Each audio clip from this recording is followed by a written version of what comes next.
관상학에서는요, 대부분 사람들이 선호하는 V라인 턱보다는 U라인 턱을 제울복이 있어서 더 좋은 턱으로 봅니다.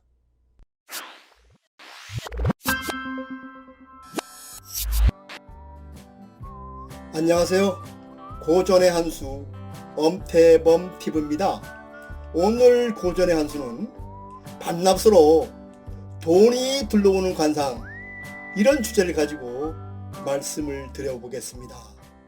돈이 많아서 부자로 살고 싶은 것은요, 누구나의 소망입니다. 하지만 모든 사람들이 다 부자가 되는 것은 아닙니다. 관상가들은 부자가 될 관상은 따로 있다고 말을 합니다. 실제로도 국내에서 손꼽히는 부자들의 관상을 자세히 살펴보면요, 서로 비슷한 관상학적 특징을 가지고 있는 경우가 많이 볼 수 있습니다. 그럼 밤낮으로 돈이 굴러 들어오는 부자가 되는 사람은 얼굴이 어떻게 생겼는지 자세히 알아보도록 하겠습니다. 첫째, 눈이 가늘고 길면서요, 흑백이 분명합니다. 예로부터 눈은 세장안이라고 해서 가늘고 길어야 좋다고 했습니다. 즉, 눈의 형태는 부드러운 곡선의 형태를 이루는 것이 좋다는 말입니다. 흔히 동그란 눈을 예쁜 눈이라고 말을 합니다. 그러나 관상학적으로는 동그란 눈보다는 가늘고 길어야지 돈과 복이 있는 눈이라고 봅니다. 각진 형태나 지나치게 동그란 눈은요, 좋지 못한 눈으로 봅니다. 관상학에서는 동물의 눈 중에 양의 눈, 벌의 눈, 뱀의 눈, 닭의 눈, 그리고 눈은 안 좋은 눈으로 봅니다. 이러한 눈들은 공통적으로 모두 동그랗게 생겼습니다. 눈을요, 돌출된 뇌라고 합니다. 뇌는요, 눈에 의존하는 비율이 80%가 된다고 합니다. 관상학에서는 사람의 눈동자, 즉 동공에서 나오는 빛이 강하면 강할수록 재물을 끌어당기는 힘이 강한 것으로 봅니다. 점칠지안이라고 해서 눈동자가 새카맣고 흰자위가 희고 맑아야 좋다고 했습니다. 사람은 누구나 검은 눈동자의 동공을 가지고 있지만 부자의 눈동자는 검은색의 농도가 더욱 진한 경우가 많습니다. 이렇듯 눈동자의 농도가 진하면 진할수록 두뇌 에너지가 충만해져 부와 명예를 거머쥔다고 했습니다. 둘째로 콧대가 풍성하고 살집이 있으면서요, 콧마울이 도톰하고 반듯해야 합니다. 코는 얼굴의 중심이고 관상학적으로는 돈을 나타내는 부위입니다. 집을 잘 지으려면 기둥이 튼튼해야 하듯이 얼굴에는 코가 얼굴의 기둥입니다. 얼굴 한가운데서 중심을 잡아주는 코는요, 부귀영화를 상징하기 때문에 가장 중요하다고 봅니다. 관상학에서 코는 현금을 의미합니다. 콧대의 길이는 현금을 벌 수 있는 재주를 나타내므로 길고 두터울수록 좋은 코로 봅니다. 그리고 코 밑으로 콧방울이 넓게 받쳐줘야 돈을 저축하는 은행 역할을 제대로 할 수 있다고 했습니다. 그리고 양쪽 광대뼈는요, 코를 잘 받쳐주어야 가장 이상적인 부자의 관상으로 봅니다. 코는 동물의 쓸개를 거꾸로 매달아 놓은 듯한 그런 모양으로 콧구이 둥글고 콧망울이 육종마늘처럼 잘 생겼다면 실속 있는 알부자의 관상이라고 합니다. 코와 콧방울의 균형을 잘 이루고 콧구멍이 잘 보이지 않는다면 쓸데없는 낭비를 하지 않아서 큰 부자로 산다고 했습니다.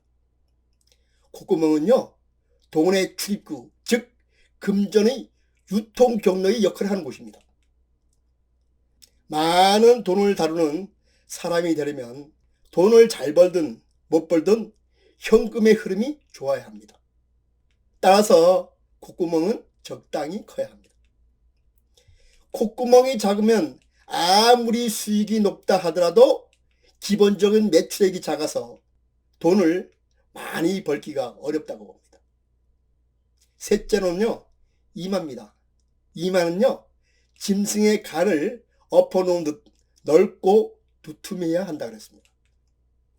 관상학에서 이마는 그 사람의 선천적인 운명과 인생의 전반적인 운세를 좌우하는 가장 귀중한 부위 봅니다.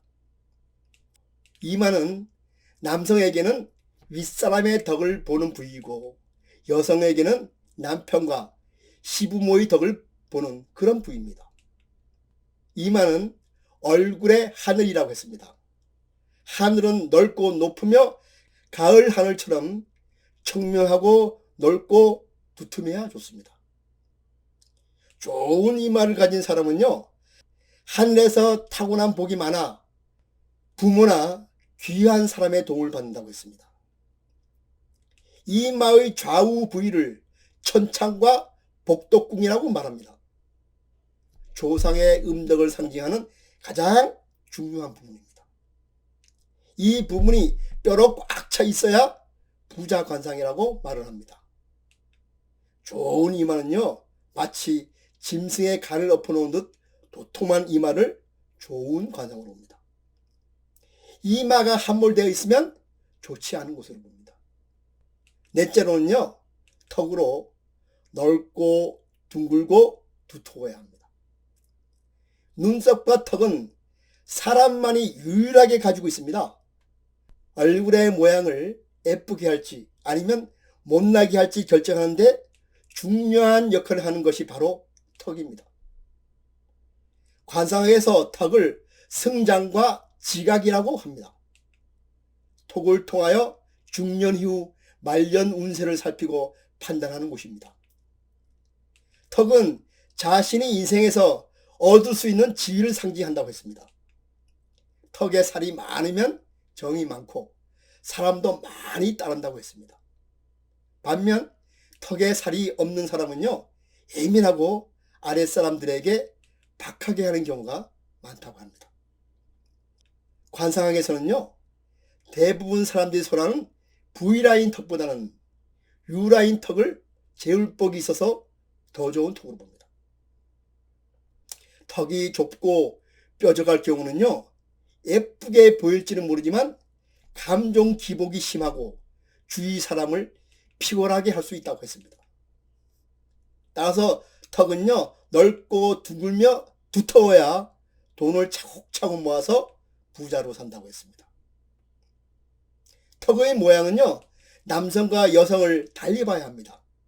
남성의 경우에는 두텁고 넓은 모양의 턱이 좋으며 여성의 경우에는 둥근 형태로 너무 얇지 않아야 좋다고 했습니다. 관상학에서 턱이 넓고 둥근 사람은요, 부하덕이 있어서 아랫사람들이 도와주어서 큰 부자로 산다고 했습니다.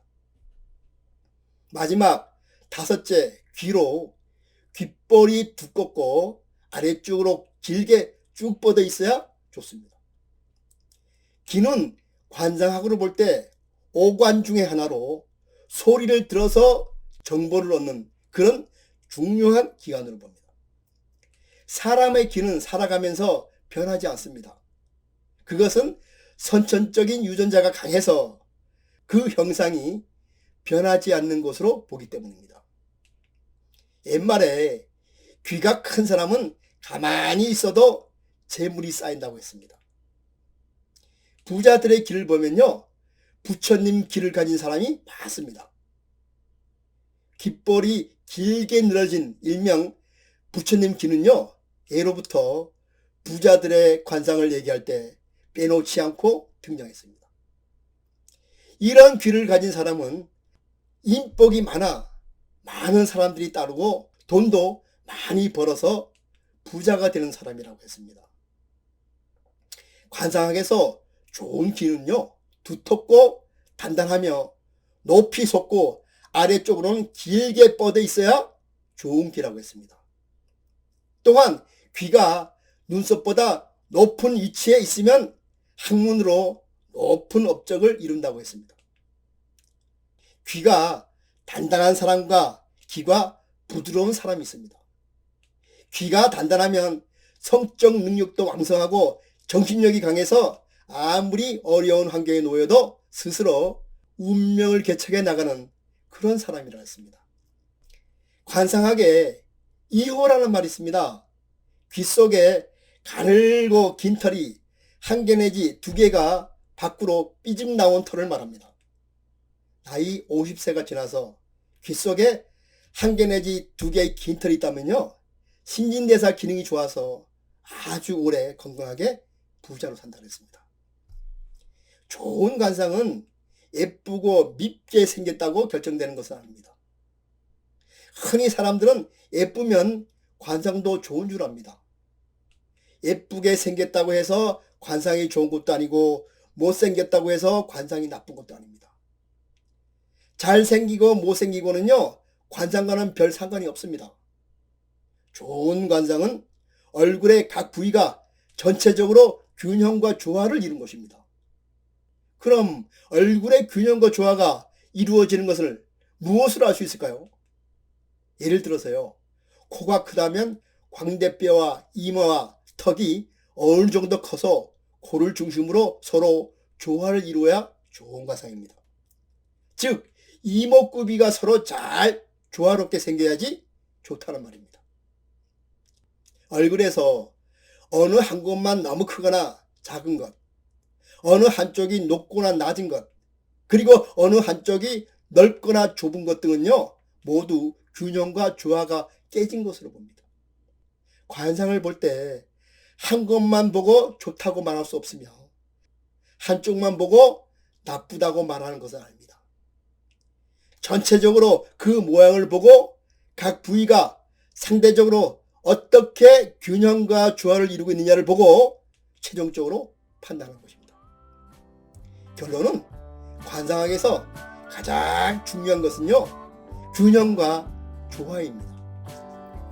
아무리 잘생긴 사람도 쉽게 실증이 나는가 하면 좀 못생긴 듯한데도 실증이 나지 않는 사람이 있습니다.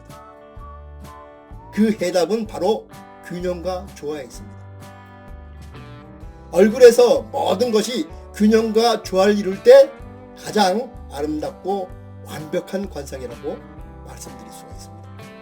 그럼 오늘 고전한수는요, 여기서 마치고 다음 시간에 다시 찾아뵙도록 하겠습니다.